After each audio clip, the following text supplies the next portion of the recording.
नमस्कार दोस्तों, स्वागत है आपका हमारे इस YouTube चैनल में बैंकिंग एंड बिजनेस अपडेट। दोस्तों, आज के इस वीडियो के अंदर हम बात करेंगे IBA के एफिडेविट के काउंटर रिप्लाई के बारे में। जी हाँ दोस्तों, IBA के एफिडेविट का जवाब यहाँ पे तैयार कर दिया गया है और जिसकी कॉपी भी सोशल मीडिया पे काफ़ी वायरल हो रही है। तो दोस्तों, आज के इस वीडियो के अंदर हम इसी रिप्लाई को आगे डिस्कस करेंगे। तो यहाँ पे देखिए, इन्होंने लिखा है points for the counter affidavit to the affidavit filed by IBA regarding recommendation of the committee on pension reforms. जैसा कि यहाँ पे पहले IBA की दलील थी कि वो एक एसोसिएशन है जो कि बैंक से प्राप्त मैंडेट के अनुसार वर्कमैन और ऑफिसर यूनियन से सेटलमेंट के नेगोशिएशन की टॉक में पार्टिसिपेट करता है। कुल मिला के IBA यहाँ पे ये कहना चाह रहा है कि as per mandate IBA negotiation talks में पार्टिसिपेट करता है, उसका वेज रिविजन या पेंशन अपग्रेडेशन से कोई लेना देना नहीं है। इसके जवाब में यहाँ इन्होंने लिखा है वेज और पेंशन सभी उन बैंकों में यूनिफॉर्म है जो IBA के मेंबर्स हैं। कोई भी बैंक अपनी मर्जी से इसको चेंज या अपडेट नहीं कर सकता है। सिर्फ IBA ही ऐसे चेंजेस को गवर्नमेंट को रिकमेंड कर सकता है। और जहाँ तक बात है वेजेस की, ये बात सही है कि सेटलमेंट 5 साल तक रहता है। उसके बाद बैंक्स हर 5 साल में IBA को नेगोशिएशन के लिए मैंडेट देते हैं। और आगे यहाँ पे लिखते हैं पेंशन अपडेशन के मैंडेट के लिए सभी बैंक आम सहमति कैसे बना सकते हैं जब तक IBA इस पर कोई इनिशिएटिव ना ले।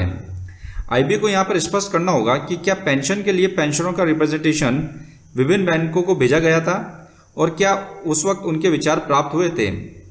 IBA के द्वारा पास्ट में भी बिना इंडिविजुअल बैंक की राय जाने बगैर पेंशनर्स के रिप्रेजेंटेशन का जवाब दे दिया गया था। और जब इंडिविजुअल बैंक से इस रिप्रेजेंटेशन के बारे में पूछा गया था तो उनका जवाब था कि IBA के द्वारा उनके पास इस मैटर पे कोई इंस्ट्रक्शन नहीं आई है। गवर्नमेंट को रिप्रेजेंटेशन भेजने के लिए IBA को सेंड किया जाता है और बाद में IBA अपना ही फैसला पेंशनर को कम्युनिकेट कर देता है। तो IBA का यहाँ पर यह कहना सरासर गलत होगा कि वो मैंडेट के बेसिस पे ही काम करता है, जबकि हकीकत में IBA गवर्नमेंट का एक पार्ट है।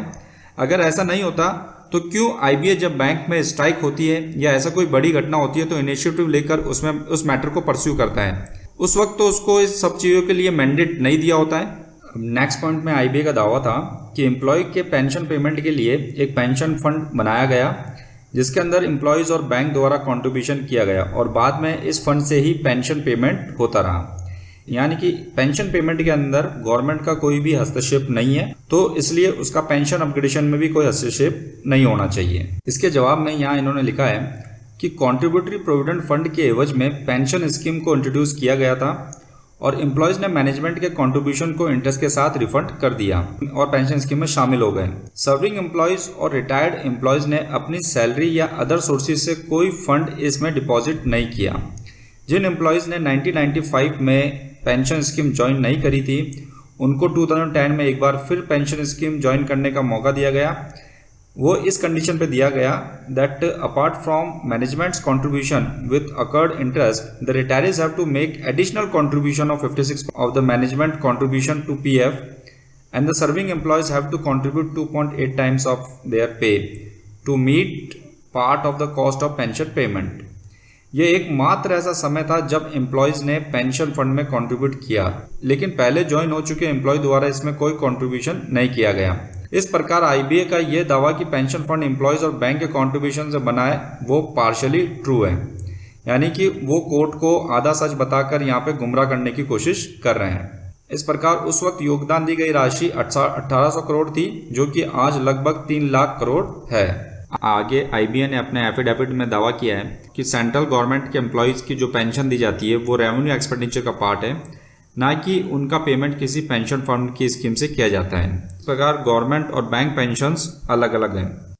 इसके जवाब में यहाँ इन्होंने लिखा है कि गवर्नमेंट और बैंक की पेंशन सभी प्रकार से समान है। दोनों ही स्कीम में पेंशन एक्सपेंडिचर को रेवेन्यू एक्सपेंडिचर की तरह ट्रीट किया गया है। आगे यहाँ इन्होंने लिखा है कि गवर्नमेंट में सारे खर्चे सिर्फ बजट एलोकेशन के अनुसार किए जाते हैं, इसलिए पेंशन का खर्च बजट आवंटन से किया जाता है। दूसरी ओर बैंक एक कमर्शियल ऑर्गेनाइजेशन है, इसलिए उन्हें ठोस अकाउंटिंग प्रिंसिपल की पालना करनी होती है और यही अकाउंट प्रिंसिपल बैंक को प्रत्येक वर्ष उस वर्ष प्रत्येक कर्मचारी द्वारा अर्जित पेंशन की राशि प्रदान करने के लिए बाध्य करता है। उसी से बैंक यह तय करता है कि पेंशनर और फैमिली पेंशनर पे करने के लिए उसके पास प्राप्त राशि है या नहीं। अकाउंटिंग का ये प्रोसीजर बैंकों और पेंशन भोगियों दोनों के लिए ही फायदेमंद रहता है।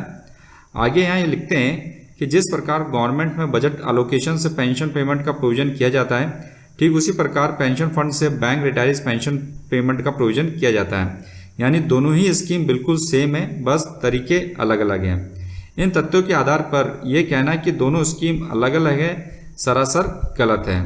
आगे आईबीए ने दावा किया है कि पेंशन रेगुलेशन 1995 में पेंशन अपडेशन को लेकर कोई प्रोविजन नहीं है, इसलिए ना तो ये उचित है और ना ही फाइनेंशियली वायबल है कि बैंक एम्प्लॉयज़ की पेंशन अपडेशन की मांग को स्वीकार करें, विशेष रूप से तब जब कर्मचारियों के दो समूह यानी केंद्र सरकार के कर्मचारियों और बैंक कर्मचारियों के बीच कोई समानता नहीं है।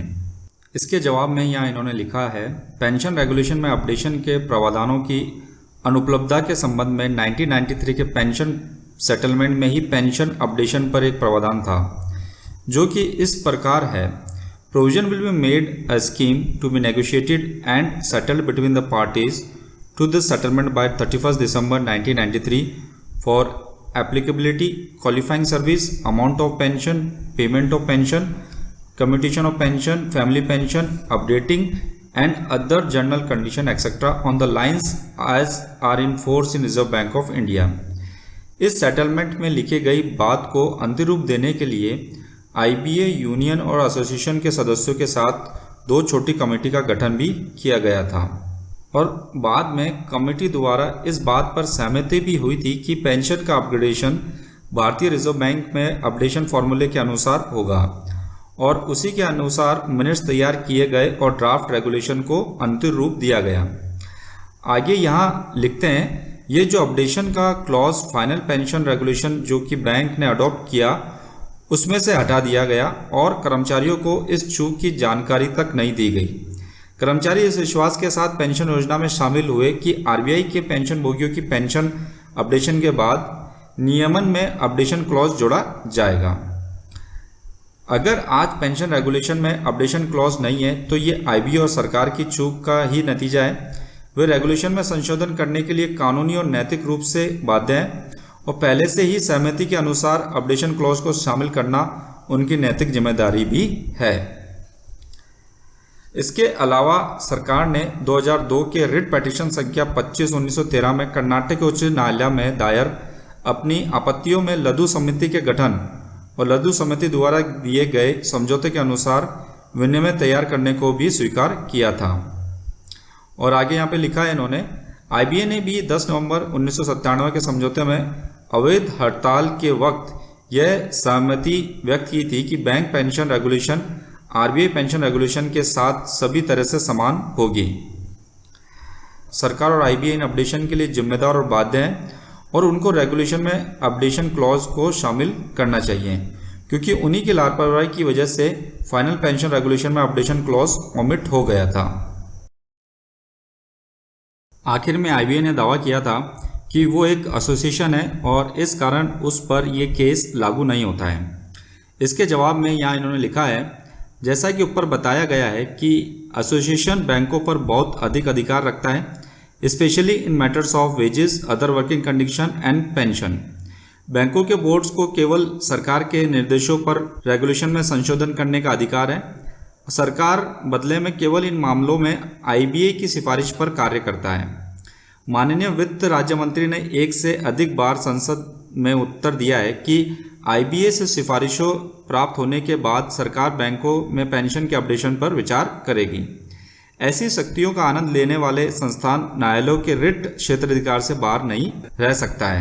तो दोस्तों यहाँ पे देखा, इन्होंने एक कंप्लीट जवाब आईबीए के एफिडेविट का यहाँ पे तैयार किया है। तो इसी तरह का कुछ जवाब जो है सुप्रीम कोर्ट ऑफ इंडिया के अंदर पेश किया जाएगा। तो देखते हैं दोस्तों सुप्रीम कोर्ट ऑफ इंडिया का फैसला क्या रहता है, क्या पेंशनर्स के लिए कोई अच्छी खबर वहाँ से निकल के आती है या फिर अगेन कोई नई तारीख यहाँ पे दे दी जाती है। खैर ये सब चीज़ें तो आने वाला समय ही बताएगा। दोस्तों हम हमारे यूट्यूब चैनल पर इसी तरह की इन्फॉर्मेशन पोस्ट करते हैं। अगर आप इसी तरह की इन्फॉर्मेशन से जुड़े रहना चाहते हैं तो आज ही हमारे यूट्यूब चैनल सब्सक्राइब करें।